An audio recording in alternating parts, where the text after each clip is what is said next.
Hello friends, இன்றைக்கி பூசணிக்காயை வச்சு ஒரு அருமையான தயிர் குழம்பு வைக்க போகிறோம். எப்படி வைக்கிறதுன்னு பார்க்கலாம் வாங்க. பூசணிக்காயை சின்ன சின்ன பீஸாக கட் பண்ணிவிட்டு ஒரு கடாயில் போட்டு கொஞ்சமாக தண்ணி கொஞ்சமாக உப்பு போட்டு வேக வச்சு எடுத்துக்கலாம்.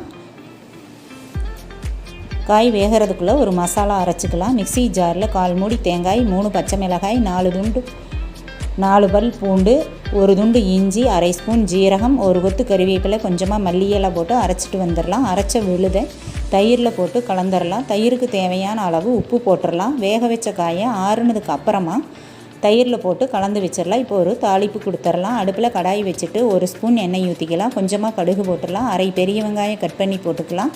1 காஞ்ச மிளகாய், 1 கொத்து கறிவேப்பிலை போட்டு நல்லா வதக்கி விட்டுடலாம். சின்னதாக ஒரு தக்காளி கட் பண்ணி போட்டு வதக்கி விட்டுட்டு இந்த தாளிப்பை தயிர் குழம்புல கலந்துடலாம். இந்த தயிர் குழம்பு சூடான சாதத்தில் கலந்து சாப்பிட ரொம்ப அருமையாக இருக்கும். இட்லி, தோசைக்கு ரொம்ப சூப்பராக இருக்குது.